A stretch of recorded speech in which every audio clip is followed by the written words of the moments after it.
과학적 탐구 방법이 상당히 중요해서 대학교 입학할 때까지 시험 문제에 따라다니고 과학을 연구하는 방법입니다. 탐구라고 하는 거는 연구예요, 연구.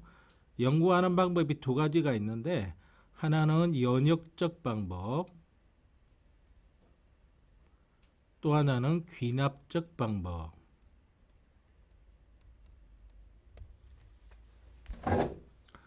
국어 시간에 귀납적이라는 말을 배웠다면 이거는 어떤 연구 활동을 하고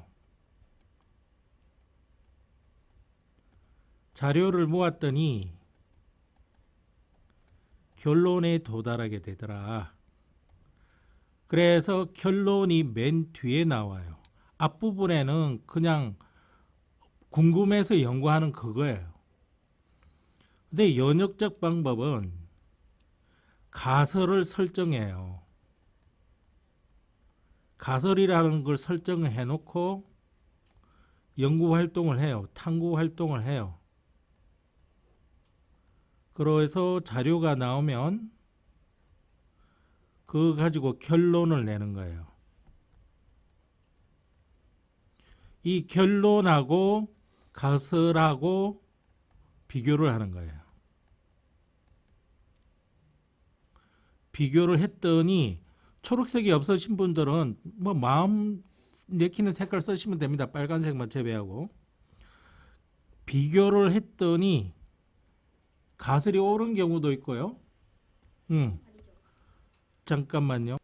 자, 여기 보세요. 가설 여기 비교해 가지고 가설이 옳다. 가설이 옳다 그러면은 이게 이제 다듬어서 이게 이제 학설로 점점 이제 인정받게 되고요. 이렇게 점점 법칙으로 이제 점점 가게 됩니다. 가설이 틀릴 경우, 가설이 틀리단 말이야. 이건 빨간색으로 적고 있지, 선생님. 중요한 거야. 가설이 틀리면 가설을 수정해서 처음부터 다시 하는 거야. 처음부터 연구를 다시 시작한 처음으로 처음부터 다시 연구를 하기 시작하면 돼. 이거야.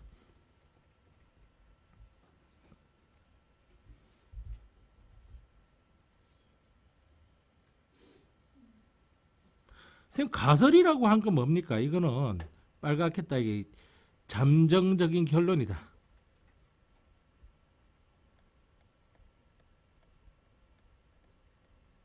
잠정적이라는 말은 아니야? 이게 틀릴 수도 있고 맞을 수도 있고 결정된 게 아니다는 이야기야. 결정된 게 아닌 가짜 결론이다는 이야기입니다. 쉽게 말해서 가짜 결론. 이게 진짜 결론은 뒤에 나오잖아, 그지? 그래서 비교를 하는 거야. 근데 이 중에서 여기서 설명하고 있는 거는 뭐냐면은 우리 교재에서 설명하고 있는 거는 바로 이 연역적 방법을 우리 교재에서 설명하고 있다고. 근데 사실 두 가지 방법이 다 있는데 이 귀납적 방법이 는 새로운 학문을 탐구할 때 하는 거고요. 연역적 방법은 새로운 학문이 아니라 이거 과학적 탐구 방법 중에 상당히 중요해 가지고 이렇게 나오는 거예요. 그러면 예를 한번 들어드릴게. 예를 여기 보면 빈 장소가 좀 있을 거예요. 여기 페이지를 앞으로 옮기다 보면은 여기 가면 빈 장소 보이네. 여기. 여기가 빈 장소가 있거든요. 여기다가 선생님 좀 필기할 부분을 좀 하겠습니다. 탄저병이 있습니다. 탄저병. 시커멓게 타서 죽는 것처럼 보여요. 신체 일부나 신체 전부가 시커멓게 돼요. 이 병이 식물에도 있고 동물에도 있고 인간에도 있습니다. 상당히 많은 희생자들을 낳을 수 있어요. 이 탄저병을 고치기 위해서 또는 예방하기 위해서 고치는 건 어려우니까 예방하는 쪽으로 이제 방향을 잡았습니다. 누가 파스테르 가요. 파스테르 들어보셨죠? 파스테르는 우유 만든 사람이 아니라 저기 미생물학을 창시한 사람입니다. 이 사람이 예방하기 위해서 이 탄저병원균을 약하게 해서 백신을 만들어요.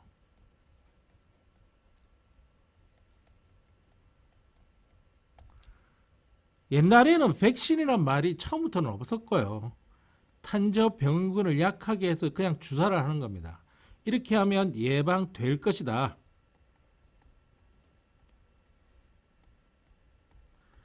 이렇게 가정한 겁니다. 영어로 하는 거는 if죠, if.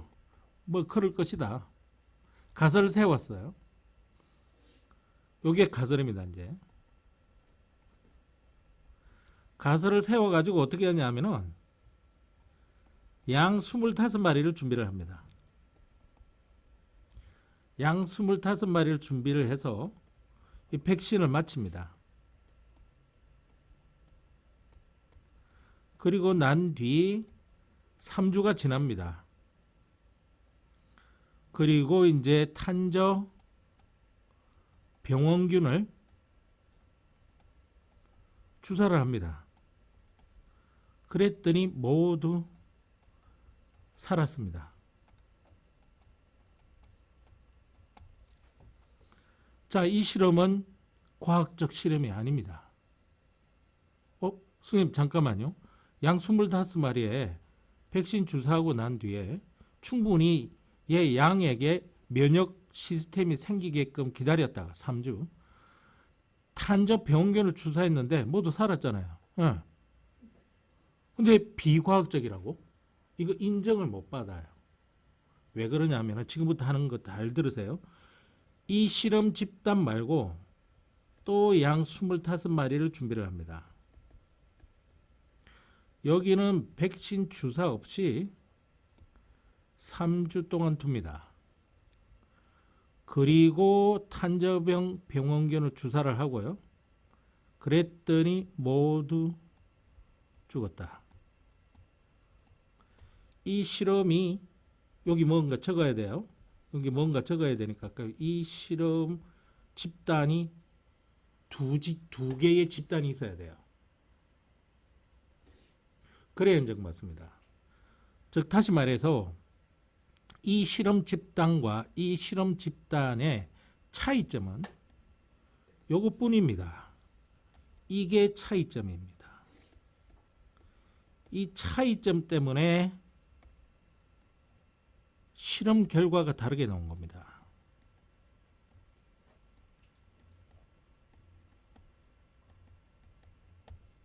그러면 여기 보시면 양 25마리, 양 25마리, 3주, 당근 주사. 이 차이점만 제외하고 모두 동일하죠. 뭐만 제외하고? 차이점만 제외하고.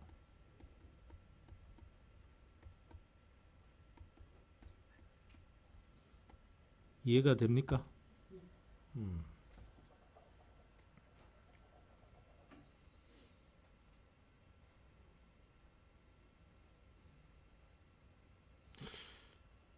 이해가 잘 안 되시는 분은 내가 이거 유튜브에 올려둘 테니까 우리 학원 유튜브가 있거든요. 거기 올려두면은 다시 확인하시면 됩니다. 설명을. 필기 놓친 거 있으면 그때 또 확인하시고요. 자, 지금부터 전문적인 용어를 좀 사용하겠습니다. 변인이라고 하는 게 있습니다. 변인. 여기 아직 설명 덜 된 겁니다. 상당히 이 단원이 어려운 단어예요. 변인. 똥 누는 사람? 아니야. 변하게 하는 요인이란 뜻입니다. 이거 뭐냐면은 실험 결과에 영향을 줄 수 있는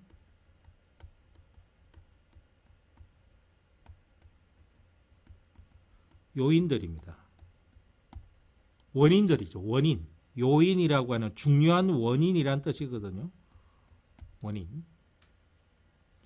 플러스 실험 결과도 변인으로 봅니다.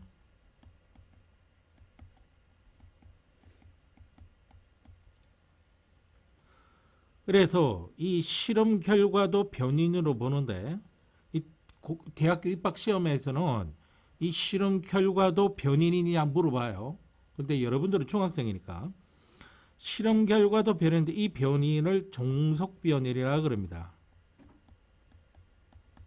종속이라고 하는 것은 어디에 딸려 돌아다닌다. 자기 혼자 독립적으로 못 돌아다닌다. 그런 뜻입니다. 그리고 이 실험 결과에 영향 주는 요인을 독립변이라 그럽니다. 아하, 변인이라고 하는 것은 독립변인과 종속변인 두 가지로 나누어지네요. 변인은 실험 결과에 영향 주는 요인이고 실험 결과 그 자체도 변인입니다. 이때 실험 결과는 종속변인, 독립변이라고 하는데 이 독립변인이 다시 두 가지로 나눕니다. 첫 번째 독립변인이 뭐냐면은 통제변인, 조작변인 요 두 가지로 나누고요.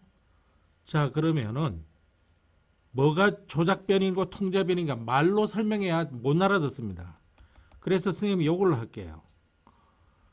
요 실험을 봐가지고 뭐가 조작변인이라냐면은 백신, 주사, 여부, 백신 주사 여부. 여부라고 하는 것은 백신을 주사했냐 안 했냐 그걸 말하는 거예요. 요거예요. 요게 조작변이에요. 그러면은 통제변이는 나머지 모두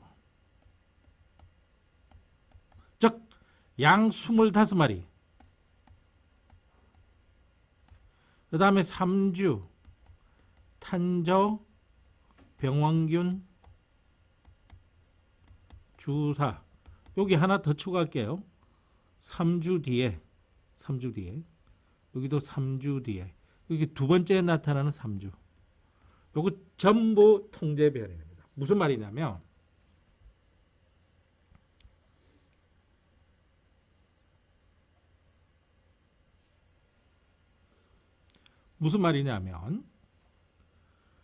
양 25마리 가지고 백신 주사해서 3주 동안 두었다가 탄저 병원균 주사하고 난 뒤에 죽기를 기다렸는데 3주 동안 모두 살았단 말이에요.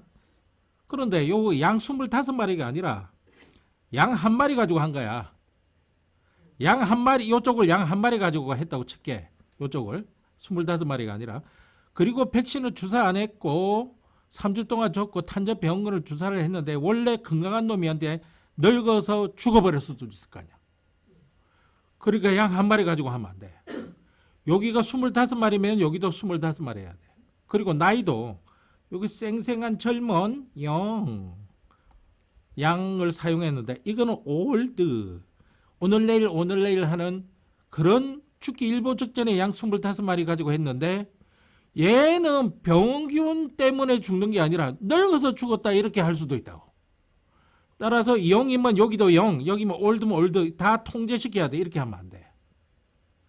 그래서 백신 주사 여부를 제외한 나머지 모두가 되는 거야. 심지어 여기는 3주 놔뒀는데 이거는 10년 뒤에 검사를 하면 어떻게 돼? 안 되지. 여기는 3주를 놔뒀는데 한 100년 뒤에 검사했더니 100년에 뒤면 다 죽지 이 양들. 그러니까 여기 3주면 여기 100년이면 안 돼. 여기 3주면 여기도 3주. 심지어 탄저 병원균 이거는 검사를 해가지고 생생한 균을 검사를 해가지고 생생한 균은 여기 주사를 하고 검사를 했는데 이거 다 죽어가는 병원균을 주사했으면은 모두 살 수도 있을 거 아니야. 따라서 탄저 병원균들도 똑같은 조건의 병원균을 사용해야 돼. 다시 말해서 이 집단하고 오로지 차이점은 백신을 맞췄냐 안 맞췄냐 요것만 차이 나야 돼. 나머지는 전부 같아야 돼. 그러니까 이 실험 결과가 다른 거는 얘 때문이지 얘나 얘 때문이 아닌 거야. 무슨 말인지 알겠어요? 그러면은 요 실험 집단 이름을 뭐라 그러냐면 실험군이라 그러고요. 클론, 요 실험 집단 이름을 대조군이라 그럽니다. 클론. 대조군은요, 가장 자연스러운 집단이다 이렇게 생각하시면 됩니다. 보세요. 여기는 백신 주사라고 하는 사람의 손을 한 번이라도 더 많이 거쳐요. 근데 얘는 백신 주사라고 하는 것을 한 번 안 거치죠. 그러니까 좀 더 자연스러운 집단이에요. 자연에 가까운 집단이라고. 그걸 대조군이라고 합니다. 대조군 찾는 게 대학교 입학 시험 문제 한 문제가 출제가 됩니다. 이해가 됐어요?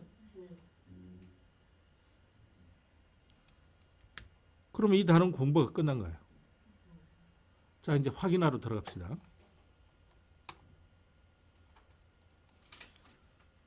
8페이지죠, 8페이지.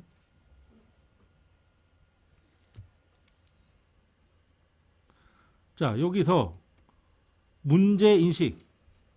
내가 탄저병 걸린 양들을 예방해 보겠다. 문제 인식. 백신을 맞히면은 탄저병을 예방할 수 있을 것이다. 가설 설정. 그러면 이 가설을 검증하기 위해서 탐구 설계 및 수행. 요거 내 선생님 빨간 거로 해뒀습니다. 이거. 탐구 및 설계. 탐구라고 하는 건 연구예요. 설계, 계획을 한다는 이야기입니다. 아이디어를 짜고 그대로 수행을 합니다. 행동합니다. 그러면 어떤 자료가 나오는데 더하지도 빼지도 자기 감정이 들어가서도 안 되고 어떤 주관적인 그런 생각이 들어가서도 안 돼요. 그대로 해석하는 겁니다. 그대로 해석해서 결론을 내립니다. 결론을 내려서 가설과 비교를 하죠.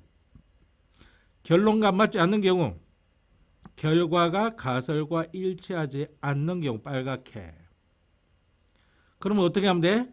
가설을 수정해서 처음부터 다시 하면 됩니다. 처음이라고 하는 거는 여기서부터를 하는 거예요. 여기가 처음이긴 한데 가설 이거 수정했으니까 이렇게 가면 되는 거예요. 시험 문제는 요 순서 이렇게 해놓고 참고표 딱 이렇게 해놓고 요 순서가 시험 문제입니다. 또는 요 내용과 요 내용이 요 내용과 요 내용이 연결을 바로 지어라 라고 하는 거죠. 보겠습니다. 자연이나 일상생활에서 어떤 현상을 관찰하다가 의문을 갖는다. 가설 설정, 문제를 해결할 수 있는 가설을 설정한다.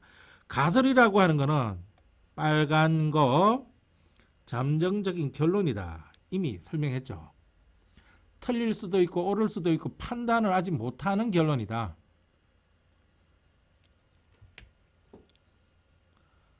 고등학교 수학 혹시 공부해 본 사람 있나? 어디까지 했지? 명제 보면 P면 Q이다가 나오지.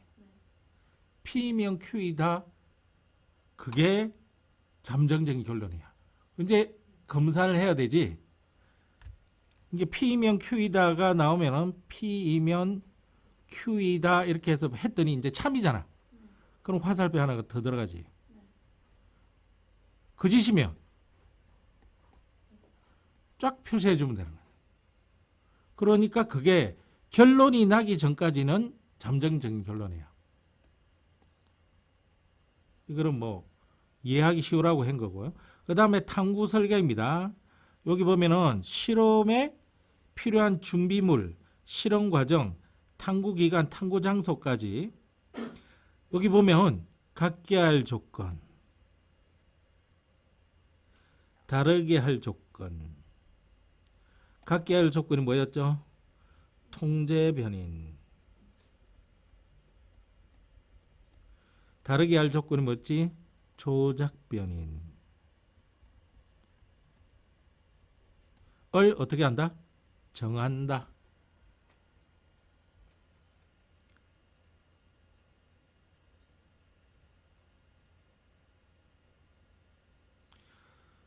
그리고 이거 빨갛게 바꿔가지고 실험 결과에 영향을 줄 수 있는 조건을 조건을 통제하면서 실험한다고 돼 있지, 그지? 이걸 변인 통제한다라고 하는 거야. 통제 변인을 잘 통제한다는 이야기야, 쉽게 말해서. 선생님, 통제 변인이나 변인 통제는 말이 거꾸로냐 바로냐 같은데, 통제 변이를 잘 통제하는 행동을 변인 통제. 그 다음에 파랗게 책장을 내고 있는 그대로 기록합니다. 있는 그대로. 자료 해석은 정리 분석 결과를 넣는데 표나 그래프로 나타내는 게 바로 특목고 입학시험 문제예요. 자료를 주면 그걸 보고 자기 혼자 정리를 해서 표나 그래프를 만드는 거예요. 왜냐하면 과학은 표 그래프가 뭐 거의 절반 이상이거든요. 그리고 나한테 결론 도출. 가설이 맞는지 판단하고 탐구의 결론을 내는다. 빨갛게 가설이 틀리면 가설을 수정해서 다시 탐구하면 그뿐.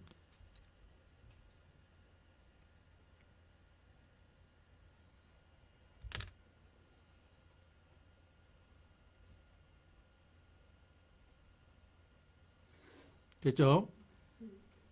오른쪽으로 보겠습니다. 또 다른 과학적 탐구 방법, 가설 설정 단계 없이 빨갛게. 이게 무슨 문제요? 연역적 방법이죠, 이게. 이거 귀납적 방법이죠, 이게. 귀납적 방법입니다. 없이 관찰한 사실을 분석하여 원리나 법칙을 찾아내는 탐구 방법이다. 이거 귀납적이다. 매일 밤마다 달의 모습을 관찰해서 계속 기록하다 보니까 엄마 달의 모양이 한 달을 주기로 변한다는 사실을 알게 된 거야. 이거는 가설 설정 단계가 없지. 그러면 가설은 도대체 어떻게 판단하느냐면 뭐일 것이다. 영어로는 if에 해당한다고. 요게 가설이라는 걸 가지고 나와야 돼요. 탐구를 계획하는 방법. 먼저 주변 현상을 관찰하여 탐구 문제를 만들고 탐구 계획서를 작성한다. 탐구 계획서에 포함될 내용은 탐구 문제, 가설, 준비물, 탐구 기간, 탐구 장소, 실험 과정, 실험 조건, 주의할 점 이런 걸 적는다. 혹시 뭐 과학 탐구 대회 이런 데 나가본 사람들은 보고서 쓸 때 이제 이렇게 적거든. 그냥 이렇게 적는다. 이렇게 온갖 것 다 적는 거야. 온갖 거 그냥 생각할 수 있는 거는. 선생님 그러면 이렇게 온갖 거를 이 탐구 계획서에 적어 놓으면은 너무 번잡스럽고 그럴 텐데 이거 왜 이러나요? 실제로 실험에 들어가 보면 화학 실험이나 물리 실험이나 생물학 실험에 들어가 보면 실험할 때 당황하는 경우가 많아. 왜냐하면 머리로 생각했을 때와 실제로 실험했을 때는 다른 경우가 많거든. 그러니까 그런 걸 대비해서 빨리 실험 계획서를 보면 그 다음 행동이 뭐가 일어날지를 글로 적혀 있으니까 그 다음 행동을 바로 할 수 있다고. 두 번째, 머릿속으로 이제 생각하는 실험을 먼저 하게 되는데 이게 이미징 트레이닝이라고 하는 건데 먼저 머릿속으로 시뮬레이션을 돌려놓고 행동을 옮기면 훨씬 실패 부담을 줄일 수가 있어요. 실패 부담을 줄일 수 있어요. 수학 문제 풀 때도 마찬가지입니다. 이 문제를 어떻게 풀까?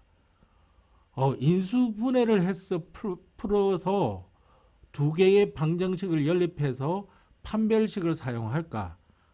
그래서 수식으로만 풀어버릴까? 아니면은 고통스럽더라도 그래프를 그려서 일일이 접하는 경우와 두 점 사이에 만나는 걸로 그려볼까? 조금이라도 고민은 해봐야 되는 거야. 그거 하라고 이거 하는 거야. 아시겠죠? 변인은 선생님이 설명했습니다. 실험 조건이나 실험 결과와 같이 실험에 관계된 모든 요인. 그래서 실험 결과에 영향 주는 요인하고 실험 결과 그 자체도 변인이라 그랬지, 그지? 그래서 실험 조건이나 실험 결과와 같이 이 실험에 관계된 모든 요인을 변인이라 그런다. 앞에 설명 다 했습니다. 에이크만 실험에서 탐구법 과정을 보겠습니다. 이거 순서 잡는 겁니다. 뭘 보고? 여기에 있는 내용들을 보고 이게 어떤 단계인지 잡는 거예요. 에이크만은 각기병에 걸려있던 닭이 낳은 것을 보고 닭이 낳은 까닭에 의문을 가졌다. 문제인식. 이제 이걸 치료해 보겠다는 거지. 예방해 보겠다는 거지.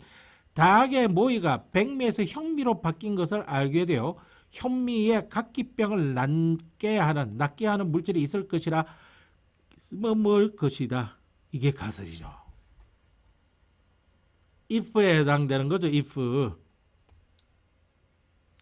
그래서 가설을 세운 겁니다. 잠정적이지만은 결론이 먼저 앞에 나와버린 거예요. 그래서 연역적 방법이라고 그럽니다. 건강을 닭을 두 무리로 왜 두 무리로 나누죠 알겠네. 한 무리 가지고는 인정을 못 받는다 그랬지. 나누어 한 무리는 백미만 먹이고 나머지 무리는 현미만 먹이며, 그러니까 백미만 먹였냐 현미만 먹였냐, 이게 뭐가 되는 거야? 조작변인이 되는 거야. 그러면 이것만 다르고 나머지는 전부 시시콜콜한 것까지 다 똑같게 해줘야 되겠지.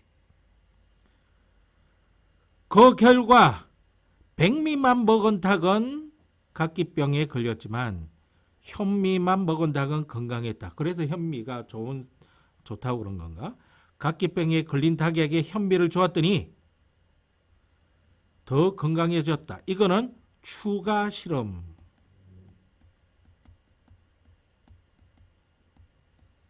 안 해도 되는데 한 거예요. 자기 가설이 옳다는 것을 더 강력하게 하기 위해서. 알겠어요? 에이크만은 현미에는 각기병을 낫게 하는 물질이 있을 것이다가 아니라 이제 있다로 변해버렸지. 결론이 나게 돼. 문제의식, 가설 설정, 탐구 설계 및 수행, 자료 해석, 결론 도출.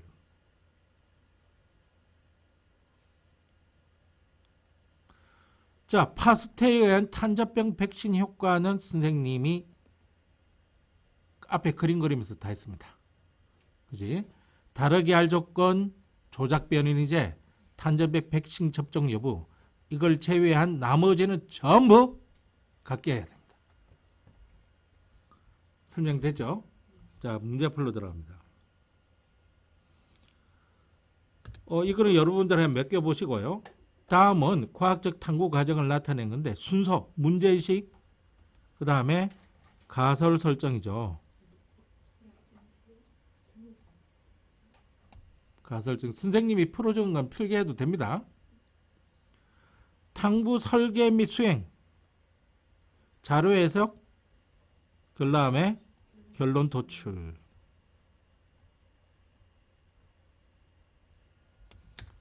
너무 중요한 겁니다. 가설 설정 단계. 자, 4번을 보겠습니다. 나머지는 숙제입니다. 다음은 에이크만이 어쩌고 저쩌고. 탐구 단계가 어느 단계냐? 있을 것이다. 가설 설정이죠. 그래서 이게 가설 설정입니다. 너무 중요해서 풀어줍니다. 이것만은 잊지 말라는 이야기입니다. 이게 if라는 뜻이 있으면 가설 설정이 되는 겁니다. 다음 페이지로 넘길게요. 다 하신 분들은 다음에. 자, 과학의 발전. 이거는 옛날이란다. 고등학교 2학년이 배우는 화학 1회, 그리고 물리학 1회, 그리고 지구학 1회 있던 내용입니다. 그게 중학교 1학년으로 내려왔습니다. 한번 읽어보시고요. 나는 여기 크게 나보다 여러분들 더 알 것 같아서 요거 하나만 설명하고 갈게요. 암모니아 합성 기술요. 암모니 하버라는 과학자, 하이픈 꺾고 보슈. 이 사람 이름은 대학교 졸업할 때까지 계속 들을 겁니다. 상당히 유명한 과학자고 노벨상을 탔죠. 뭐 때문에? 암모니아 합성 기술. 이거 뭐 만들려고 오는 거냐면은 질소 비료 만들려고 하는 겁니다. 이 비료를 불려주니까 식량 생산이 크게 증가해서 굶어 죽는 사람들을 살려냈어요. 이 시기에 상당히 많은 인구 증가가 있게 됩니다. 지구 전체적으로. 그래서 농작물 생산량이 못 따라가요. 그래서 어마어마한 사람들이 기아에 허덕입니다. 그런데 이 하버와 보슈라는 이 과학자에 의해서 암모니아를 대량으로 합성하게 되고요. 그 결과 질소 비료를 만들 수 있어서 이 질소는 생장하는데 필수적인 원소입니다. 빠르게 생장할 수 있죠. 식량 생산을 빠르게 많게 할 수 있습니다. 그래서 식량 부족 문제를 해결시켰습니다. 특히 이 하버는요, 염소 기체를 생산해서 1차 세계대전 때 독가스를 사용해서 많은 사람을 죽게 한 원인의 제공자입니다. 그래서 노벨위원회에서 이 사람을 상을 줘야 될까 말게 할까라고 했을 때 누가 기똥찬 아이디어를 냅니다. 죽인 사람보다 살린 사람이 많다. 주자. 그래서 받은 거예요. 보슈는 유명해서 지금도 독일계 자동차 그 보슈 수리 또는 가공 기계 이런 거 만드는 회사로 지금 남아 있죠. 나머지는 이렇게 쭉 한번 읽어보시면 됩니다. 그 다음에 이 사물 인터넷, 정강형실, 인공지능. 요 인공지능이 AI라고 하는 겁니다. 나보다 더 잘할 겁니다. AI. 정강형실, AR이죠. 요거는 정강형실. 이거 뭐냐면은 너 저기 전투기 시뮬레이션 하는 거 보면은 여기 전투기 화면이 이렇게 있으면 유리창만 있는 것이 아니라 여기 적기가 이렇게 딱 날아가면 뭐가 이렇게 막 빨갛고 댕기 이런 게 막 선명해 가지고 막 쫓아가요. 이렇게. 그래 뭐 그런 거 봐서 이게 정강형실입니다. 그러니까 내가 보고 있는 거는 실제 현실인데 거기에 유리창 같은 게 있어 가지고 거기에 뭔가 투영이 되는 거예요. 요즘 자동차에도 보면은 HID인가라고 해가지고 요게 자동차 유리면에 내 속도가 얼마가 되는지 나타나게 돼 있거든요. 그런 게 정강현실이에요. 인공지능은 그렇다는 치고요. 그 다음에 첨단 바이오 이거는 뭐 어떤 거 사물 인터넷 IoT라고 하는 건데 IoT라고 하는 건데 이거까지는 놔두고 사물 인터넷이라고 하는 건 뭐냐면은 모든 전자기구를 인터넷에 연결하는 거야. 그러면은 나는 회사에 앉아서 인터넷으로 연결된 휴대폰으로 냉장고 온도 조절하고 고양이한테 물 주라 그러면 물이 나오고 그런 식으로 다 인터넷에 연결돼서 컨트롤이 쉽게 되는 세상 사물 인터넷. 나노 테크놀로지 나노라고 하는 거는 10의 마이너스 9제곱을 뜻하는 일종의 단위예요. 10의 마이너스 9제곱.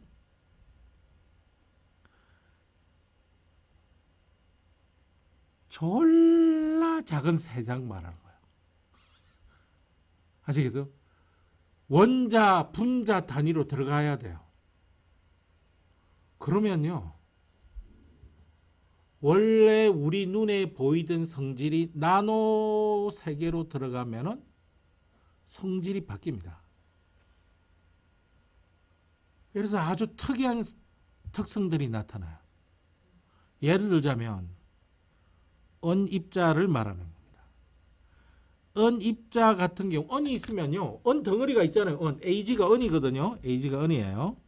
원소 기호는 이제 언인데 은 덩어리로 있으면 이게 뭐죠? 그건 보석이에요. 물론 좀 물렁물렁한 게 금보다는 좀 덜 물렁하지만 좀 금 보석이고 막 반짝반짝 빛나고 그래요. 그런데 이거를 나누어서 원자 형태로 나누어 버리면요. 살균 작용이 나타납니다. 세균을 죽여요. 세탁을 잘하게 합니다. 언 덩어리한테는 그런 능력이 없어요. 그래서 은을 나노 입자로 만들어 가지고 세제를 만든 게 은나노 세제입니다.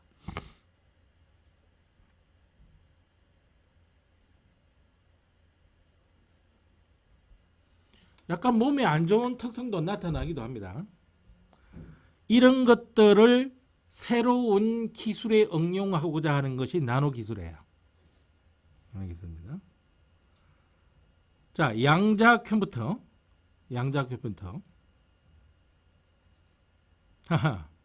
양자라고 하는 거는 에너지를 연속적인 개념으로 보지 않고 입자 개념화 시켜서 본다는 거예요. 이게 에너지가 입자인지 아닌지는 잘 모르지만은 입자인 것처럼 생각하면은 좀 편한 현상이 나타나는데, 좀 해석하기 편한 것들이 나타나는데, 그것을 해석하기 위한, 그것을 공부하기 위한 새로운 물리학을 양자역학이라 그래요. 너무 어려운 내용이라 양자역학을 전공하는 교수님들도 잘 몰라요. 그만큼 어려운 학문이에요. 예를 들자면 양자 터널링 효과라고 하는 게 뭐냐면은, 그러면 네 이름이 뭐였다 그랬지? 이건우? 아, 건우라는 이름이 많구나. 이건우, 네가 여기 앉아 있지만 저쪽 학원에도 앉아 있을 수 있다는 겁니다. 예, 그게 반드시 그렇다는 거죠. 그게 왜 그러냐면 네가 파동으로 변해서 이 벽을 뚫고 지나가는 겁니다. 마치 유령이 벽 뚫고 지나가듯이 입자가 파동으로 갑자기 변해요. 에너지로 변해서 벽을 섬세하게 뚫고 다른 공간에 동시에 존재합니다.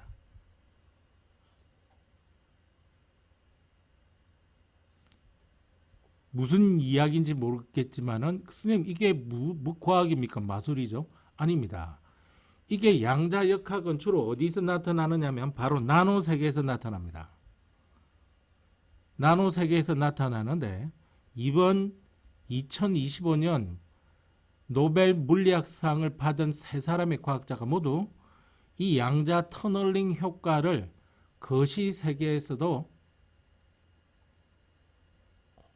나타난다는 걸 실험으로 확인을 해버렸어요. 그래서 노벨상을 받았습니다. 거시 세계는 우리 눈으로 보이는 세계. 그 양자 터널링 효과를 이용한 컴퓨터입니다. 즉 다시 말해서 우리는 컴퓨터는 0과 1 두 가지 숫자만 사용합니다. 그래서 어떤 신호가 전류가 흐르면 1, 전류가 흐르지 않으면 0, 이렇게 해서 CPU, 중앙 처리 장치를 구성을 해요. 그런데 앞으로 전류가 흐르더라도 0과 1의 성질을 다 가집니다. 그게 양자 터널링 효과입니다. 그러면 어떤 현상이 벌어지느냐? 이 회로에 전기줄입니다. 전기줄. 이 회로의 전기줄이란데 회로 하나에 연산 한 개가 가능합니다. 이거는 안 적어도 돼요. 왜냐하면 0 아니면 1 두 가지 중에 한 개만 선택해야 되니까요. 그런데 회로 하나의 양자 컴퓨터는 0도 되고 1도 됩니다. 연산 두 개가 가능합니다. 그러면 회로만 잘 꾸미면 원래 CPU가 1초당 1000개의 연산을 할 수 있었으면 양자 컴퓨터는 수십만 개의 연산을 동시에 수행할 수 있습니다.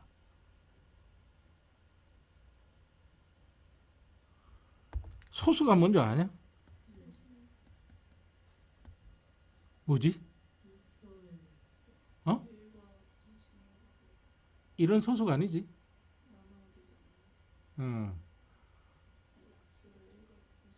이제 약수가 1하고 자기 자신의 숫자만 소수라 그래요. 2, 3, 5, 7 11, 13 이런 것들이거든요. 제일 큰 소수가 그럼 뭘까?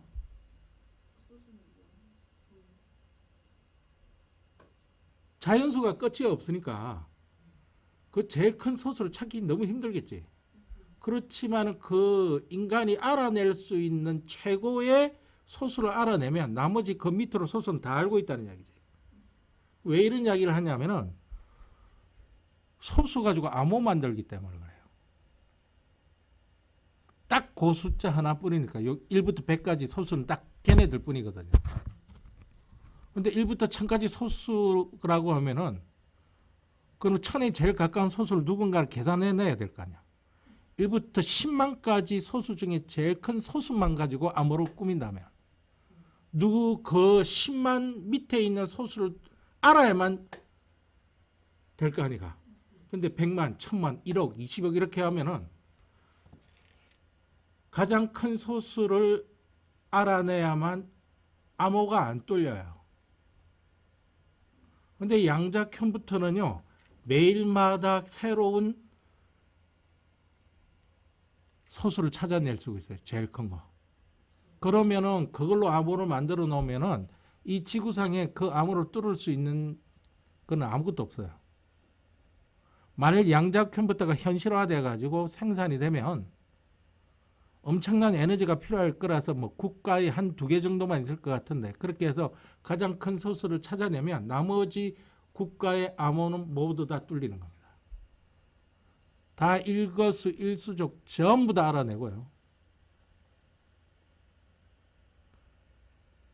이게 무서운 겁니다. 이게. 여기에 AI를 접목시켜버리면요. AI는 사람 대신 판단해 주거든. 사람 대신 결론 내려주고 여러분들 AI 검색해서 해봤잖아. 결론도 내 답도 찾아주고. 여기에 AI까지 결론을 내려버리면은 과학 실험도 양자 컴퓨터가 시뮬레이션 다 해내가지고 결과까지 다 내가줍니다. 그러면은 이거는 뭐 사람이 거의 필요 없게 되는 거죠. 과학 기술이 거기까지 와 있습니다. 이 양자 컴퓨터의 기본을 마련한 사람 세 사람이 이번에 노벨상을 받았습니다. 나노 백신은 뭘 뜻하는 거냐면요. 그 백신 자체를 나노 크기의 입자에 붙여놓은 거예요. 또는 그 속에 집어넣을 수도 있어요. 그렇게 되면은 요 백신 효과를 좀 더 정확하고 효과적으로 발휘하게 할 수 있습니다. 정확한 내용은 너네들이 과학 지식이 좀 더 발달되면 이야기를 할게요. 넘어갑니다. 그래서 이거는 풀지 않아도 됩니다. 예, 넘어갑니다. 숙제에서 제외해도 됩니다. 지속 가능한 3으로 가겠습니다. 여기서는요. 반드시 알아야 될 것만 이야기하고 들어가 있습니다. 신재생 에너지.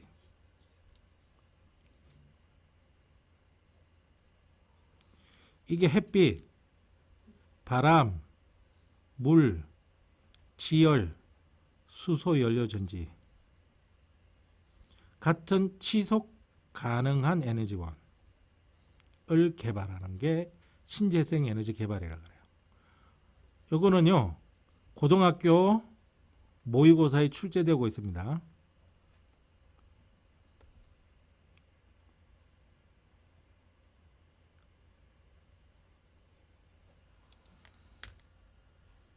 고등학교에서는 신에너지가 뭐고 재생에너지가 뭔지 둘 구분까지 합니다. 구분까지. 다시 여기 나와 있죠. 신재생에너지. 연료전지, 수소에너지 등과 이게 신에너지라고 나와 있죠. 그 다음에 재생에너지, 태양광, 태양열, 풍력, 수력 이게 재생에너지죠. 이걸 합쳐서 신재생에너지라고 그러는 겁니다. 신에너지는 옛날에는 사용하지 않았던데 지금 사용하는 에너지고 재생에너지는 옛날에 사용했을 수도 있지만은 지속적으로 고갈의 위험이 없는, 아니 태양이 없어지냐고, 그러니까 태양광, 태양열, 바람이 없어지냐고, 물이 안 흐르냐고. 이게 이런 걸 재생에너지라 그래요. 구분하기 힘들지만 해두셔야 됩니다. 나머지는 한번 읽으면 보시면 됩니다. 그러면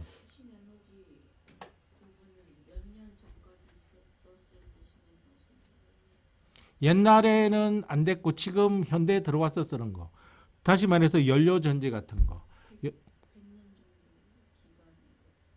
100년 정도 기간인가? 무슨 말을 내가 정확하게 뭔 말인지 모르겠지만 옛날에는 사용 안 했는데 지금 새롭게 개발된 에너지. 그러니까 당장 오늘까지 사용 안 했지만은 내일 개발돼도 그건 신에너지가 되는 거예요.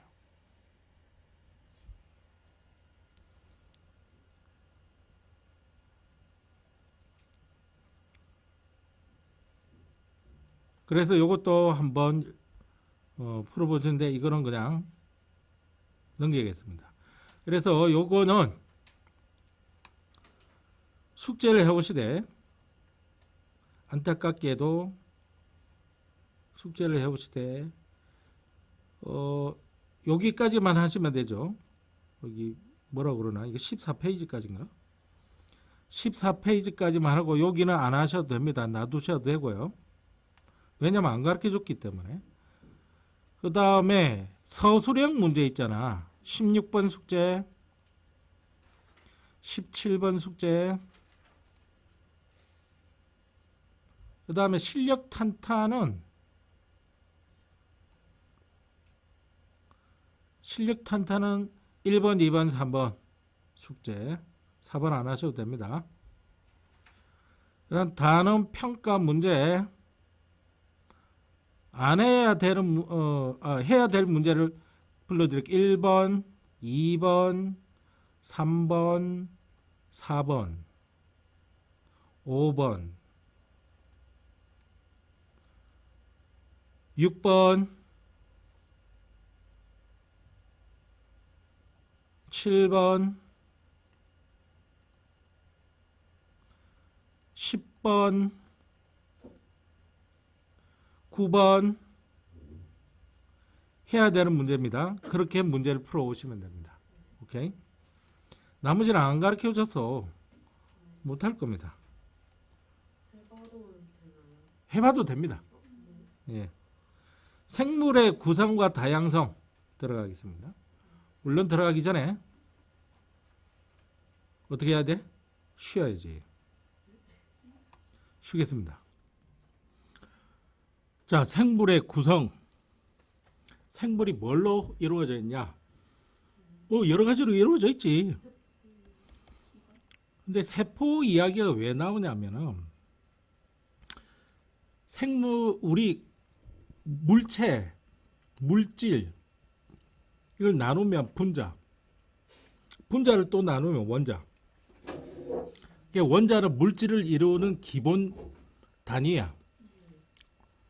원자들이 모여서 분자를 만들고 분자들이 모여서 여러 가지 물질들을 만드니까. 그러면 생물도 그렇게 나눌 수 있을 거야. 나누면은 어디까지를 생명체라고 볼 수 있느냐 이 말이야. 세포가 거기다는 이야기입니다. 세포까지, 그러니까 세포를 나누어 버리면 더 이상 생명체가 아니에요. 세포가 우리가 생명체라고 할 수 있는 가장 작은 단위다는 이야기입니다. 이 말을 어렵게 구조적, 기능적 기본 단위다 이렇게 이야기하는 거야. 세포 한 개까지를 생명체로 볼 수 있다. 그래서 여기 오른쪽에 보면 단세포 생물이라는 게 있고 다세포 생물이라는 게 있는데 단이라고 하는 건 한 개뿐인 걸 말해요. 단은 여러 개라는 이야기고 세포 한 개가 생명체다 이 말입니다. 세포 한 개가 생명체. 아메바. 세포 한 개가 하나의 생명체예요. 집신벌레. 세포 한 개가 생명체 하나예요. 대장균. 세포 한 개가 생명체 하나예요. 다세포 생물. 이거는 세포 한 개 가지고 안 돼요. 세포 여러 개가 모여서 하나의 생명체. 사람, 파래, 버섯, 고양이, 백합, 사람, 인간 이런 거 전부 다세포 생물입니다. 그래서 세포를 자세히 보겠다는 이야기입니다. 모든 생명 활동은 세포에서 시작되는다고 보는 거야. 가장 작은 단위. 그럼 세포 속을 보면 우리 몸 속을 보면 간도 있고 위도 있고 폐도 있고 그런 걸 기관이라고 그러거든. 기관. 그럼 세포 속을 보더라도 그런 기관이 또 있는 거예요. 그걸 세포 소기관이다라고 이야기합니다.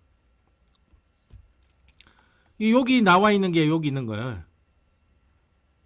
여기 있는 게 전부 뭐다? 세포 소기관이다.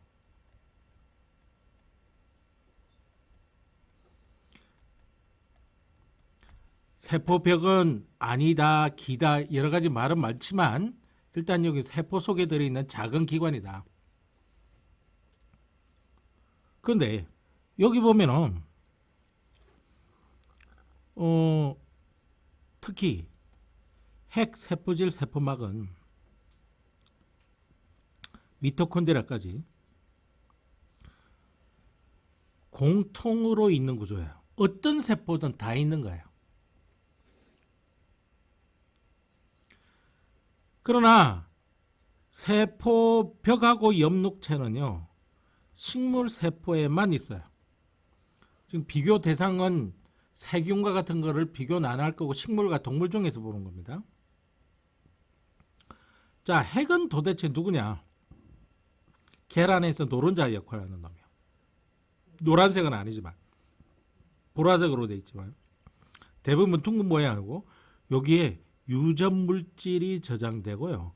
모든 생명 활동을 컨트롤 해주는 놈이에요. 여기 사령관이야. 사령관. 최고 사령부예요. 여기가. 얘가 전부 명령 내려가지고 세포가 움직이는 겁니다. 활동을 하고요. 그걸 핵이라고 그래. 핵. 핵무기 할 때 그 핵 아니고요. 중심적이다 그런 뜻으로 생각하시면 돼요. 그 다음 세포막을 설명하겠습니다. 세포를 둘러싸고 있는 얇은 막입니다. 두꺼운 막 아니에요. 이게 물질이 드나드는 것을 조절해 준다. 좀 어려운 말로 해서 선택적 투과성이라고 하는 건데 무슨 말이냐면 물질이 드나드는 걸 조절한다는 거는 너 통과, 너 안 돼, 넌 돌아가, 넌 통과 이렇게 누구는 통과시키고 누구는 통과 안 시킨다는 이야기입니다. 그래야만 이 막 안쪽으로 생명이 유지가 될 수 있는 거예요. 즉 바깥과 안쪽의 환경을 구분하기 위해서 필수적인 경계선입니다. 우리나라 국경 넘어 들어오려면 검사를 받아야 되지. 그 비자 도장 받아야 되고 뭐 때문에 오셨어요? 관광 때문에 오셨어요? 이렇게 하고 다 들어오는 거잖아. 그 역할을 세포막이 하는 거야. 당신은 안 되겠는데요. 다시 돌아가세요. 이렇게 거절도 하고. 그 다음에 마이토콘드리아. 마이토콘드리아 이거 영어인데 이거를 옮길 수 없어서 한국말로 안 옮겨지거든요.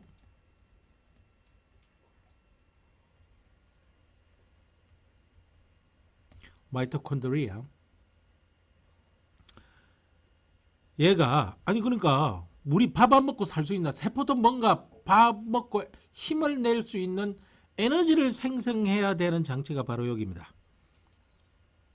에너지를 생산합니다. 됐죠? 그러면은 이런 세포 소기관들을 제외하면 나머지 부분이 있어요.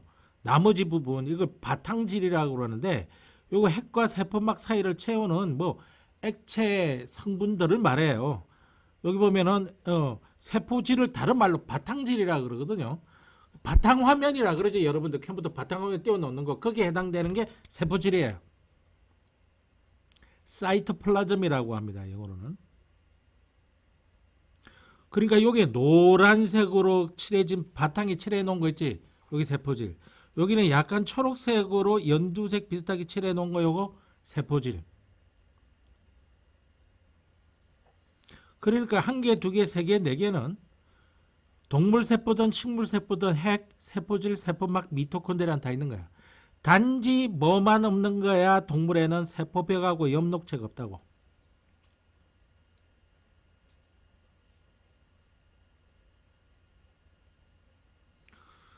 그럼 세포벽은 뭐 하는 거냐면은 세포막 바깥에 있는데 여기 보면은 여기는 얇다고 그랬지 선생님이. 이건 두껍고 단단한 벽이지. 막이 아니야. 이건 두껍고 단단하고 벽이야. 이건 얇다라고 되어 있는 거잖아. 대부분 식물 세포들의 세포벽은 셀룰로스라고 하는 섬유소로 구성이 되어 있습니다. 그러면 식물만 세포벽을 가지고 있느냐? 동물, 식물 다 요 두 가지 중에서는 동물, 식물 두 가지 중에서는 식물이 세포벽을 갖고 있지만은 동물, 식물이 아닌 생물도 있거든요. 예를 들면 세균이요. 세균도 세포벽을 가지고 있습니다. 그 세균은 펩타이드 글라이켄이라고 하는 물질로 세포벽을 만들어요. 그리고 곰팡이, 버섯 얘들도 세포벽을 가지고 있습니다. 곰팡이와 버섯은 식물이 아닙니다. 곰팡이와 버섯은 세포벽을 가지고 있는데 이때는 펩타이드 글라이켄도 아니고 셀룰로스도 아니고 키틴이라고 하는 물질로 되어 있습니다. 자, 그러면 이 세포벽은 뭐 하는 놈이냐? 보호합니다. 벽을 쌓아서 보호하는 거예요. 모양을 유지시킵니다. 그래서 식물 세포의 특징 중에 하나가 세포 모양이 이건 일정하지 않는데 얘는 일정해요. 아시겠어요? 여기 세포 모양이 일정한데 좀 더 각지고 동물 세포는 각진 것보다는 좀 부드럽게 형질되어 있어요. 부드럽게. 또 식물은 여러분들 이 말 알 겁니다. 광합성이라는 걸 해요. 광합성하는 장소가 엽록체예요. 광합성 왜 합니까? 양분을 생산하는 겁니다. 양분 뭐? 포도당이요. 우리는 이 포도당을 얻기 위해서 밥을 먹지만 식물은 밥 먹는 식물이 없잖아. 물론 광합성을 못하면 파리 지옥처럼 파리 잡아먹는 놈도 있어요. 근데 그 식물이야 동물이야 참 경계에 있는 아주 희한한 생물이긴 한데 그런 것들을 제외하면 식물은 밥을 먹을 수가 없어요. 그러니까 뭔가 밥을 즉 포도당을 만들 수 있는 장치가 광합성입니다. 어떻게 만드느냐면 공기 중에 있는 이산화탄소를 빨아들여서 그리고 뿌리에서는 물을 빨아들여 가지고 강제로 합성하는 거예요. 공짜로는 안 될 거지. 뭔가 돈이 필요하잖아. 에너지가 필요할 거잖아. 그 에너지가 비대에너지예요. 비대에너지를 가지고 이산화탄소와 물을 섞어서 포도당 만드는 겁니다. 초록색으로 보입니다. 선생님이 말하는 세포 소기관이 있죠. 이렇게.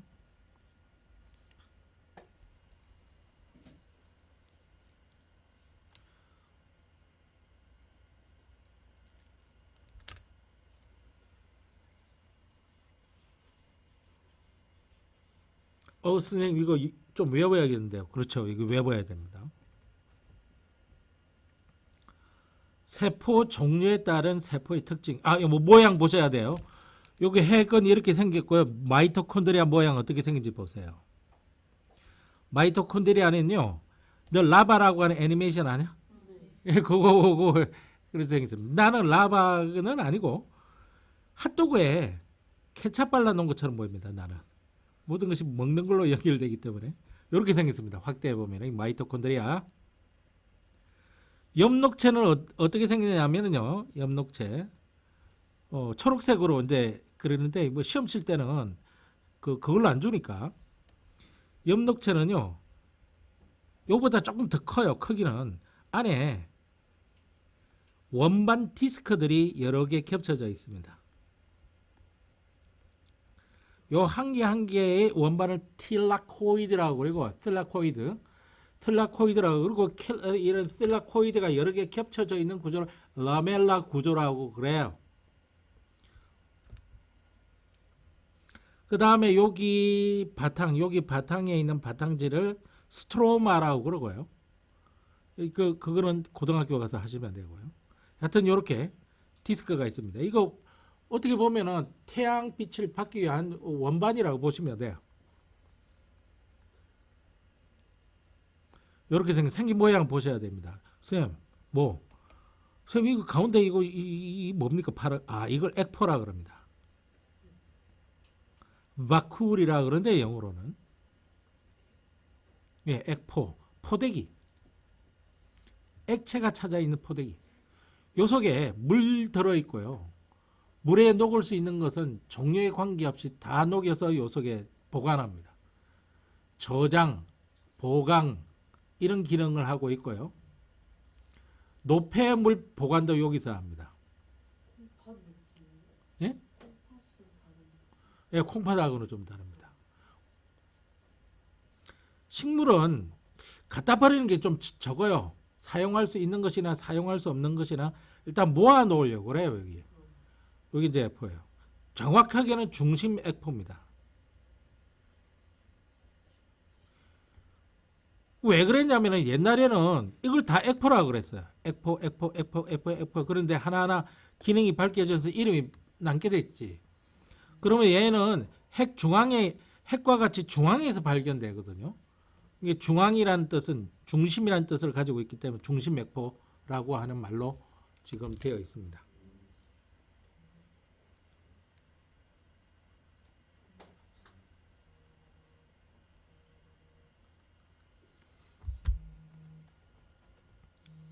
됐지? 그 다음 세포의 종류에 따른 세포의 특징. 세포 종류는 너무 다양합니다. 이 보세요. 혈액의 적혈구. 이 새끼는 핵이 없어요. 아니 핵이 없는 세포도 있습니까? 원래 있으면 안 돼. 머리가 없는 사람이 어떻게 있니? 그렇지? 그런데 이거는 특수 목적을 수행하기 위해서 핵이 없습니다. 산소를 운반시켜야 돼요. 그럼 이렇게 생각하면 돼. 평생 노동만 하다가 한 20일 정도 살다가 죽거든요. 그러니까 똑똑하면 안 되겠지. 뭐 그런 것도 있지만 산소를 최대한 저장시키기 위해서 빈 장소를 위해서 너 어차피 20일 뒤에 죽을 놈. 핵은 좀 그렇잖아. 이래가지고 빼놓은 겁니다. 가운데가 오목한 원반 모양이다. 이렇게 합니다. 뚫려 있지는 않아요. 가운데가 오목한 모양입니다. 도너츠는 아니에요. 뚫려 있지는 않으니까 가운데가. 먹기 좋는 사람들. 잎의 표피세포 보시면 길쭉한 직사각형 형태로 생겼죠. 줄기의 물관세포는 진짜 파이프처럼 생겼습니다. 잎의 잎살세포는 말랑말랑한 뭔가 맛있게 생겼습니다. 그죠? 이게 검게 보이는 게 신경세포입니다. 검은색. 여기 이 약간 주황색으로 보이는 건 아니에요. 길쭉한 세포입니다. 긴 거는 1m짜리도 있습니다. 뇌는 짧아요. 뇌에 있는 신경세포는 자르고요. 요 뇌에 있는 신경세포 어디에 있던 척수에 있던 뭐에 있던 신경세포를 뉴런이라고 부릅니다. 뉴런. 뇌에 있는 것도 뉴런이라고 합니다. 창자, 소장이라고 하는 작은 창자의 상피세포. 모양이 아주 뭔가 길쭉한 막대기 같은 걸 쭉 꽂아 놓은 것 같죠. 그죠? 그래서 여기 보시면 신경세포 보겠습니다. 무슨 가지처럼 사방으로 뻗어져 나간 모양입니다. 길입니다. 이걸 그림으로 그릴 때는 별처럼 그려가지고 앞에 점을 하나 찍고요. 속에 쭉 이렇게 내려가지고 이렇게 가지를 치고요. 가지 치는데 작은 가지 치고 여기 소세지가 꿰어져 있어요.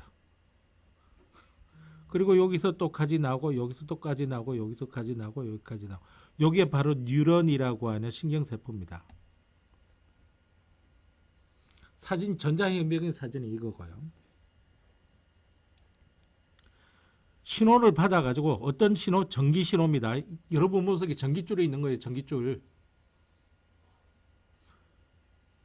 이 신호를 받아들이고 다른 곳에서 신호 전달. 상피세포. 동물에서는 상피세포, 식물에서는 표피세포라고 합니다.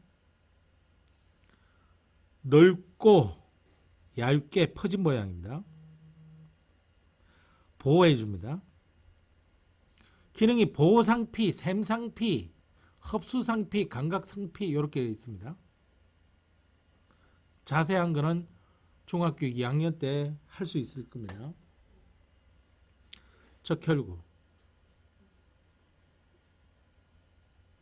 가운데가 오목한 원반 모양이다 그랬죠, 그죠? 산소를 운반해 줍니다. 자,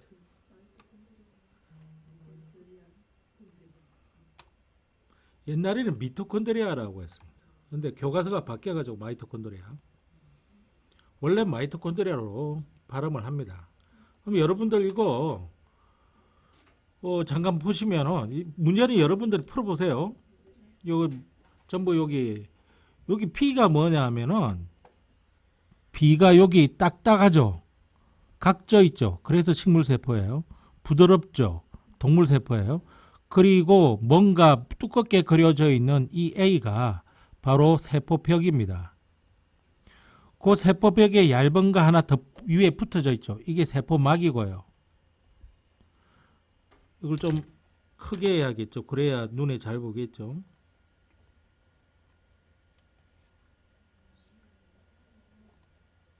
이게 왜 뜨는지 모르겠네. 그럼 B가 있잖아요. 이게 바로 엽록체예요. 이게 핵이고요. 저기 라바. 요게 이제 마이토콘드리아입니다. 맞자만 적어 놓을게요. 요 C가 막입니다. 세포막. D가 이거 핵이에요. E가 마이토콘드리아고요. 여기는 엽록체 같고 세포벽이 없습니다.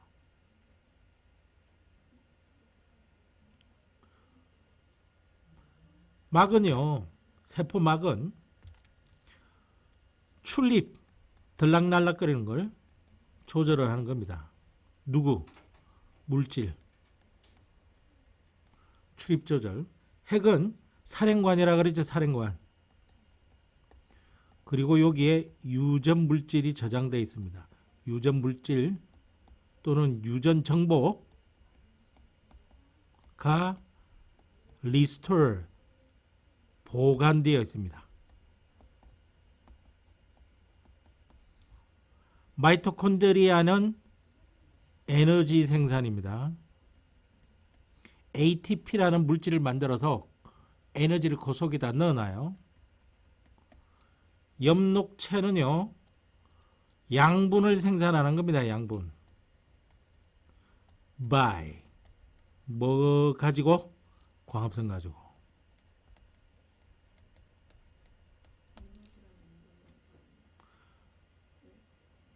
뭐라고요? 글자 다르지? 같을 리가 있겠니? 에너지는 그 에너지가 뭘까? 에너지는요, 일을 할 수 있는 능력이에요. 능력이니까 무형입니다. 형체가 없어요. 양분은 형체가 있지, 포도당이니까. 물질이에요, 물질. 근데 에너지는 물질이 아니라 무형의 어떤 기운 같은데, 기운이라고 해야 되나? 그건데, 양자역학에서는 그 기운이라고 하는 에너지를 입자로 보는 거예요. 입자인지 아닌지는 아무도 몰라요. 근데 입자인 것처럼 하면은 뭔가 설명이 잘 돼. 그래서 그런 거야. 아무것도 안 보이는데 보인다고 생각하는 거야. 선생님 그거 사기 아닙니까? 사기 아닙니다. 벽은 많은 놈이지 보호하는 역할을 하죠. 이렇게 중요 기능들은 다 이렇게 꿰고 있으셔야 된다는 얘기.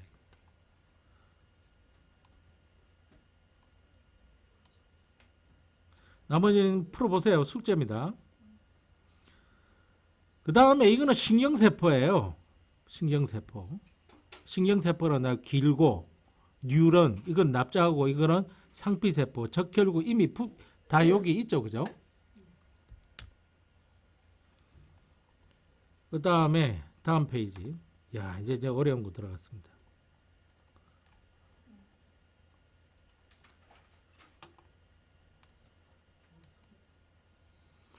자, 그래서 세포가 가장 작은 단위야. 그걸 나눠버리면 더 이상 생명체라고 볼 수가 없어. 근데 바이러스는 세포로 안 돼 있다. 그래서 바이러스는 세포가 아니야. 그래서 바이러스는 무생물과 생물의 중간 영역에 있어. 그 바이러스가 어떤 병을 만드느냐? 감기와 독감, 휴먼 이뮨 바이러스, HIV, 여러분들이 알고 있는 또 코로나, 이게 다 바이러스 때문에. 바이러스는 세포로 안 돼 있어요. 하여튼 그런 것들을 제외하면 전부 다 세포로 돼 있는데 우리를 보자는 이야기야. 대장균이나 이런 단세포 생물 말고 우리처럼 다세포 생물을 보면 세포가 모여가지고 개체를 만드는데 그냥 세포가 무작정 모여가지고 아무 계획 없이 개체를 만드는 게 아니다. 아주 고도의 숙련자가 작은 부품을 조립하는 순서에 맞게 정확하게 조립해서 개체를 만들더란 이야기야. 이거를 대학교 올라가면 뭐라고 배우느냐? 생물의 창발적 특성이라고 배웁니다. 이만 알고 있는 초등학생은 너네 하나뿐일 겁니다. 2명이네, 2명. 창발적 특성이 무슨 말인지 한번 배울게요. 자전거 하나를 부품을 하나를 전부 해체시켜 놨어요. 해체시켜 놓고 다시 자전거 만들어라 그러면은 그냥 무작위로 붙어가지고 만들어질 수 있나요? 아주 숙련가가 그치 공장에서 한 10년, 20년 이렇게 작업하는 사람이 자전거 종류가 달라도 아 이건 무슨 부품이다. 부품 조립하는 순서가 맞아야 되죠. 다 했는데 안에 또 속에 부분 안 되면 다시 해체시키고 해야 될 거 아니야. 그래서 단 한 번에 착착착착착 조립할 수 있는 그것도 창발적 특성입니다. 따라서 창발적 특성은 생물에만 나타나는 것이 아니라 무생물한테도 나타나요. 그런데 생물한테 그런 특징이 여러분이 순서에 맞게끔 세포들이 연합해서 만들어졌기 때문에 여러분들이 있는 거야. 그러면 어떤 순서에 맞게끔 조립을 해야 되느냐면 자전거 만드는 거야. 얘가 자전거야. 근데 얘가 여러분이야. 이게 건호라고. 얘가 건호인데 건호 만들려면 건호를 이루는 세포가 있어야 되고 건호가 만드는 세포가 있으면 세포가 모여야 될 거 아니야. 세포가 모여가지고 네 상피 조직도 만들고 혈액 조직도 만들어야 되고 다른 여러 가지 조직을 구성하는 거야. 그 조직을 이렇게 구성해서 그럼 조직이 또 모이는 거야. 조직이 또 모여가지고 하나의 기관을 만드는 거야. 법무부도 만들고, 교통부도 만들고, 보건부도 만들고 이런 식으로. 그러니까 간도 만들고. 조직은 딱 눈에 봤을 때 이게 무슨 조직인지 현미경으로 확대하지 않으면 알 수가 없어. 그런데 기관은 현미경 따위 필요 없어. 간은 이렇게 생겼고, 위는 이렇게 생겼고, 콩팥은 이렇게 생겼고. 그게 기관이야. 그런 기관들이 모여가지고 근호를 만들었다.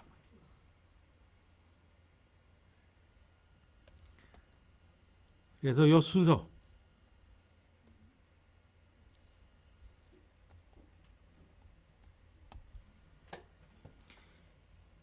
복잡하고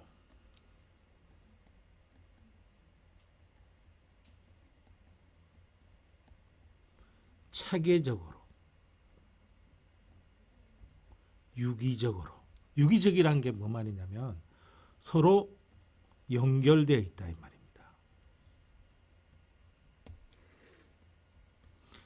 1번 복잡하고, 2번 체계적으로, 세 번째 유기적으로 개체가 구성이 되는 겁니다. 얼마나 복잡하냐? 아직 다 해석을 못 해내고 있어요. 너무 복잡해서.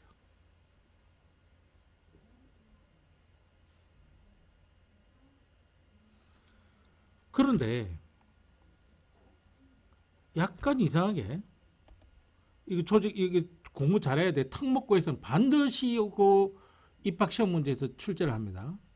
네. 동물의 구성 요소에서는 기관계라는 게 추가가 됩니다. 기관계는 기관보다는 더 고도화된 시스템이에요. 기관과 개체사의 기관계가 들어가고요.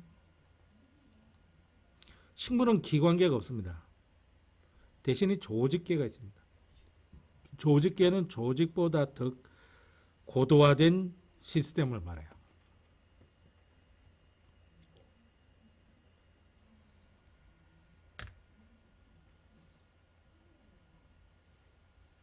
특목고 입시 시험 문제 이거 뭐 100% 출제됩니다 이거.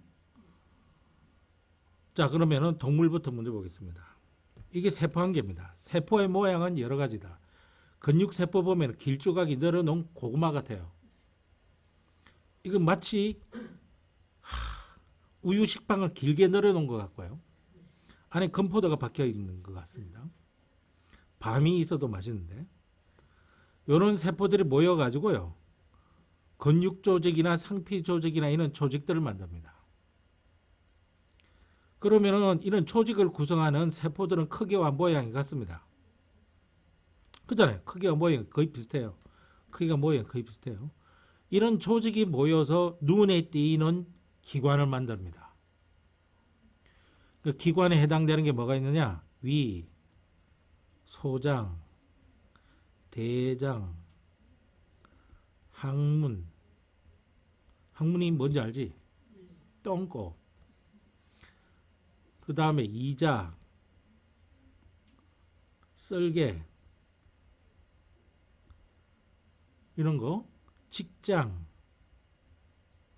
직장은 뭐냐면 똥 나가기 전에 이렇게 수직으로 서 있는 비슷한 장이 있어요. 수직은 아니지만. 식도, 이런 거. 딱 보면 콩팥 적어줘야지 심심하니까. 콩팥.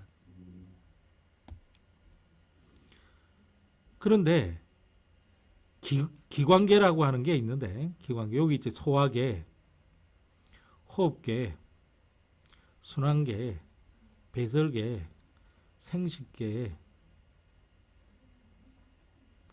면역계, 내분비계, 근골격계. 하나, 둘, 셋, 넷, 다섯, 여섯, 일곱, 여덟. 하나 더 있는데. 내분비계, 생식계, 면역계, 근골격계. 하나 더 있는데. 아, 신경계. 이게 사람 몸을 구성하는 9개의 기관계입니다.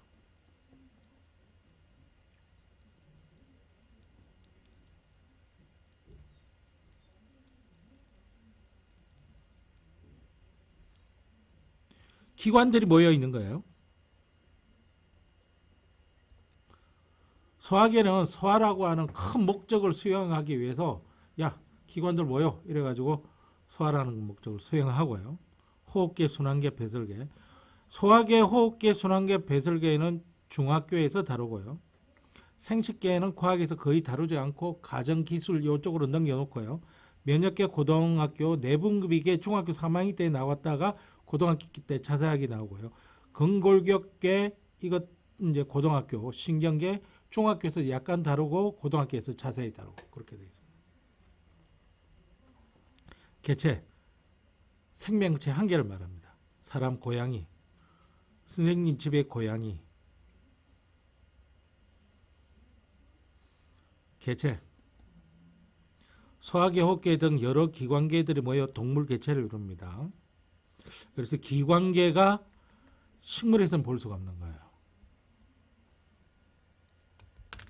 자, 그럼 여기 동물에서 조직의 종류, 상피조직, 근육조직, 신경조직, 결합조직.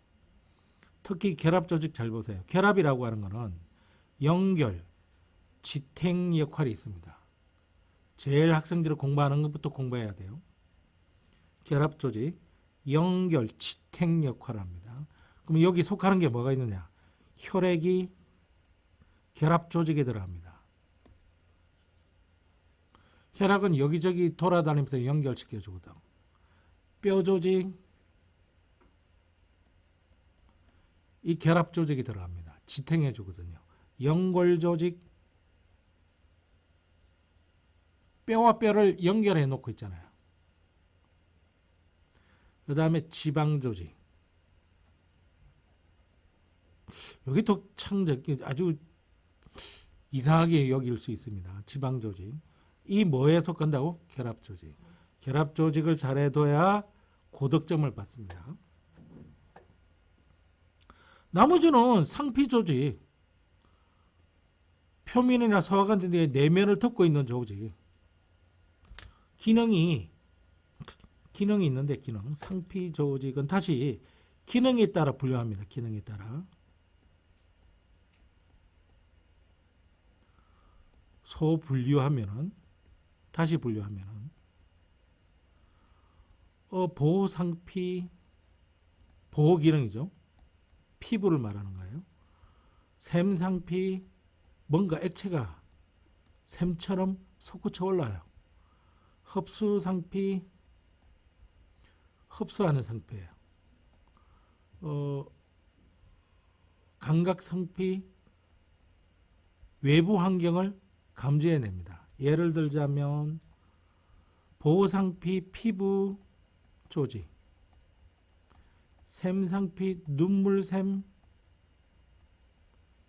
위샘, 땀샘 이런 것들이고요. 흡수상피 융털 조직, 융털 소장의 융털 소장의 융털 조직. 감각상피 망막이 상피 조직이에요. 눈에 있는 망막이. 이게 상피 조직이 하는 일입니다. 무슨 일을 하지? 보호, 샘, 흡수, 감각. 그래서 몸의 표면이나 소화관 등의 내면을 덮고 있는 조직이다. 이렇게 돼 있다고. 근육 조직, 근육이나 내장 기관을 그러니까 움직이게 하는 조직이에요. 움직이게 하는 조직. 근육 조직은 움직이게 하는 조직이에요. 신경 조직은 움직이려면은 어떻게 움직이느냐를 전달받아야 될 거 아니야. 전기줄입니다. 뉴런으로 구성되어 있다 그랬죠, 그죠? 나머지는 이해가 좀 되는데 그나마 어려운 게 결합 조직이고요. 사실 이거는 고등학교 가서 공부하셔도 되는데 내가 적어 드린 겁니다. 네. 그 다음에 기관계의 종류와 기관계에 속하는 거. 소화계, 입, 위, 작은 창자, 큰 창자, 이자. 그 다음에 간도 들어갑니다. 썰개도 들어갑니다. 항문도 들어갑니다. 잠깐만요. 왜? 선생님, 항문이 왜 소화기에 들어갑니까? 이 배설계 아닙니까? 아닙니다. 이건 배설이 아니라 배출입니다. 배설 아닙니다. 배설은요, 뭐가 있어야 되느냐면 필터가 있어야 돼요. 그런 망이 있어야 돼요. 그래야 배설계입니다. 여러분 똥꼬에 그런 망 있냐? 없지. 그러니까 배설 아니지. 그럼 콩팥에 그런 망이 있습니까? 예, 있습니다.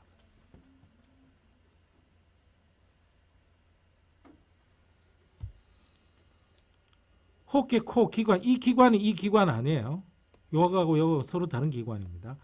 기체가 드나드는 관이라는 뜻입니다. 기체가 드나드는 관. 폐. 이렇게 되어 있습니다. 그 다음 식물 볼게요. 식물은 세포, 조직, 조직계가 들어있다는 게 특징이죠. 여기 표피세포입니다. 상피세포는 동물에서 쓰는 말. 표피세포는 식물에서 쓰는 말. 표피세포, 입살세포. 입살세포라고 합니다. 아주 독특한 말이라서 기억을 좀 해주셔야 됩니다. 입살세포. 어디는. 그 다음 표피조직. 해면조직. 해면이 뭘까요? 예? 해면요. 영어로 적어 드릴게요. 그러면 금방 알 겁니다. 스폰지 밥 할 때 스폰지입니다. 그 스폰지 어떻게 생긴지 알지? 뭐 이렇게 말랑말랑거리는데 안에 공간이 많잖아. 듬성듬성 구멍 뚫려가지고. 그런 조직입니다. 영어로도 스폰지 티슈라 그래요. 티슈가 조직이거든요. 화장지 아니에요. 화장지라고 할 때 그 티슈는요, 그 상표명이라고 생각하시면 돼요. 그게 이제 굳어진 겁니다. 그게. 그 다음에 표피 조직계, 기본 조직계, 관다발 조직계 이렇게 있습니다. 요거는 빨간색으로 들어갈게요. 표피 조직계, 기본 조직계, 관다발 조직계.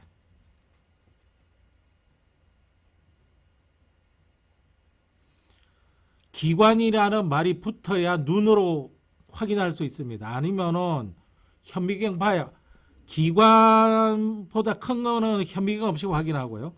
기관보다 작은 거는 현미경이 있어야 확인합니다. 따라서 표피 조직계인지 아닌지는 현미경 봐야 돼요. 근데 기관은요, 잎, 뿌리, 줄기 이렇게 딱 나오죠. 눈으로 봐도 딱 이게 잎인지 뿌리인지 줄기인지 알잖아. 개체. 그다음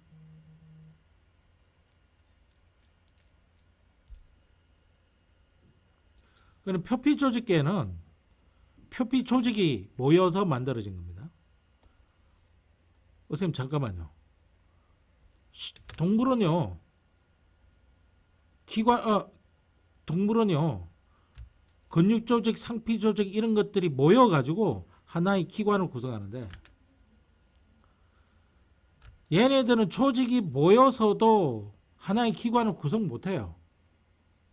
그래서 그 중간 단위에 있는 단계가 조직계인 겁니다.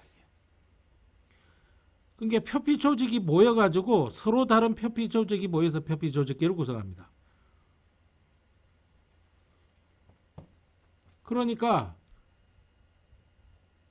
이거 좀 웃기는 이야기인데 A가 모여서 A 조직계를 만든다 이렇게 생각하시면 돼요. 그러면 관다발 조직계는 뭐가 모이냐면은 여기 조직에 속하는 대표적인 예가 물관이 있거든요. 체관 이런 게 선생님 관자가 들어있는데 기관 아닙니까? 아닙니다. 물관, 체관 조직인데 이 기관이 모여서 관다발 조직계를 구성하는 거예요. 관다발 조직계. 선생님 기본 조직계는 뭡니까? 관다발 조직계하고 표피 조직계 뺀 나머지 모두를 기본 조직계라고.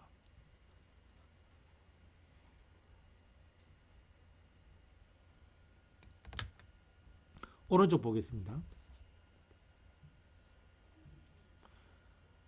식물에서의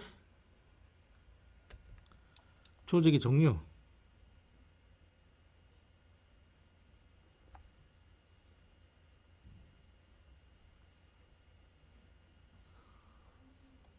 분열 조직, 영구 조직. 이게 무슨 말이냐면은 동물의 세포는요, 세포가 고장나거나 세포가 죽거나 세포가 떨어져 나거나 하면은 세포 분열이라는 걸 해가지고 그걸 메꿔줘요. 어느 부분이든지. 근데 모든 세포가 그러질 않고 신경세포는 신경세포가 죽어버리면 그걸로 끝이에요. 못 만들어요. 뭐 그런 특수한 그 빼놓고는 없어지거나 고장나거나 죽거나 하면 다 메꿔요. 세포 분열을 통해서. 근데 식물은 딱 정해져 있어요. 영구 조직은 세포 분열 안 해요. 분열 조직만 세포 분열을 합니다. 이게 굉장히 이상한 현상이에요. 어디서 하느냐면 생장점하고 형성층에서만 세포 분열을 해가지고 딱 내보내주면 걔네들은 영원히 세포 분열을 하지 않고 살다가 죽어버립니다. 영원히 세포 분열을 하지 않고 살다가 죽는 그런 세포들이 모여있는 걸 뭐라 그러지? 영구조직이라 그럽니다. 그 영구조직에 표피조직, 울타리조직, 해면조직, 물관체관 이런 것들이 있다는 겁니다. 그러니까 물관체관을 구성하는 세포들은 세포 분열 안 해요. 아주 독특합니다. 이게. 그 다음에 표피조직이 모여서 관다발 조직계, 물관체관이 모여서 기본 조직계는 요거 제외하고 나머지. 그 다음에 영양기관. 원래는 영양기관하고 생식기관으로 나누고요. 이 영양기관이 잎뿌리 줄기 요 세 가지가 있는 겁니다. 생식기관은 꽃하고 열매. 이게 생식기관에 들어가는 겁니다. 다음 페이지.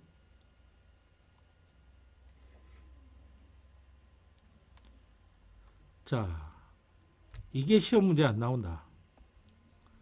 그러면 말도 안 되는 겁니다. 근데 1학기는 시험을 대부분 안 보기 때문에 2학년에 올라가면 이것도 냅니다. 자, 선생님이랑 같이 해보면 개체입니다. 개체. 세포가 요거죠. 세포가 모이면 조직인데 조직이 요겁니다. 조직이 모이면은 현미경으로 안 봐도 되는 기관이 모였으니까 기관계. 요렇게입니다. 그 다음에 얘도 한번 볼게요. 영양기관, 그 다음에 생식기관 이렇게 나누었다가 보고 요게 세포가 요게 세포죠. 세포가 모였으니까 요게 조직인가? 옆에 그림 안 봐봐요. 여기 조직 맞아? 조직계는 얘구나. 이제 기관이라는 말을 붙이면 현미경 없이 볼 수 있지, 그지? 요게 기관입니다. 기관들은 뭐 있으니까? 개체.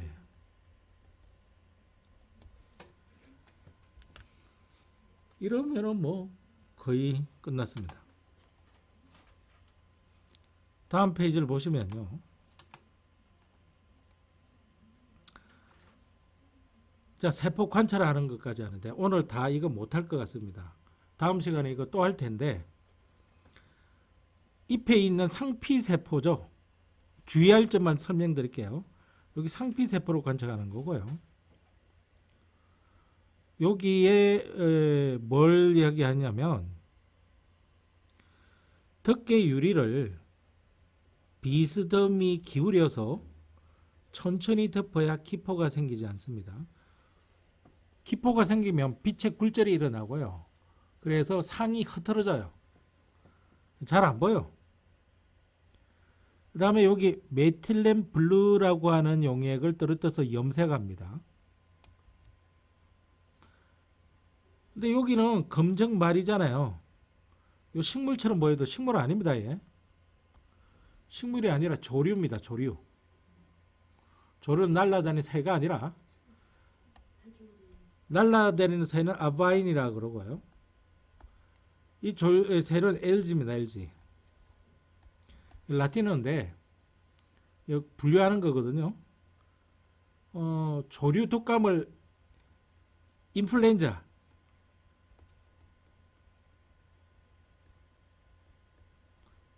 그래서 AI 바이러스라고 그러는 거예요. 인공지능 바이러스가 아니고 조류 독감을 AI 바이러스. LG는 김미역 파레다시마 이런 것들이 조류에 들어갑니다. 녹조류, 갈조류, 홍조류 할 때 그 조류예요. 그린 LG, 녹조류, 레드 LG, 홍조류. 요거는 쓸 필요가 없고요. 한번 적어드릴 거예요. 얘는 뭘로 염색을 하느냐면요. 아세트산카민으로 염색을 합니다. 다르네. 아세트산카민 대신 아세토올세인을 사용하기도 합니다. 아세토올세인. 기본적으로 좀 주의해야 할 것만 좀 해드렸습니다. 그 다음에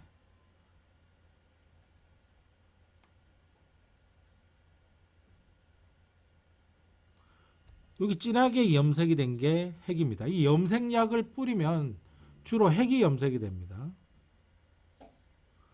여기 엽록체가 보이고 있는 거예요. 여기 엽록체가 보이고 있는 거. 염색하지 않는 곳에서는 초록으로 보이죠. 염색을 해놓고 보니까 핵은 붉은색으로 뚜렷하게 염색이 되죠. 엽록체도 염색이 되는 이유가 뭐냐면은 엽록체도 염색이 되는 어떤 물질을 가지고 있어서 그래요. 엽록체도. 다음 시간에 이거 다시 할 겁니다. 이거 염색을 하는 이유는 뭐냐? 뚜렷하게 하는 거예요. 영어로는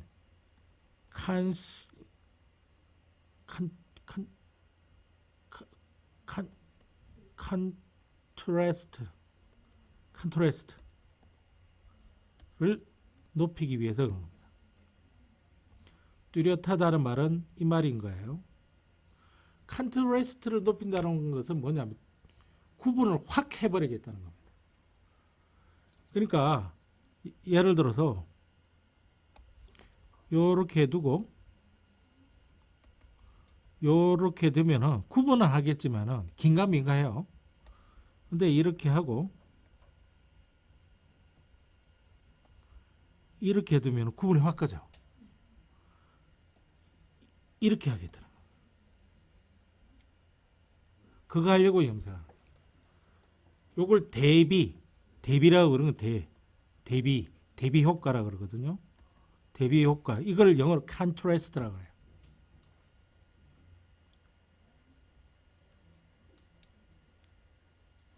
나머지 요 28페이지부터 다시 하니까 숙제는 어디까지? 27페이지까지. 됐습니까? 그렇게 많지 않을 거예요, 숙제가. 네. 선생님 시키는 대로만 하면 실력이 팍팍 늡니다. 팍팍 늘고 되도록이면 설명을 잘 들어야 돼요, 선생님 설명을.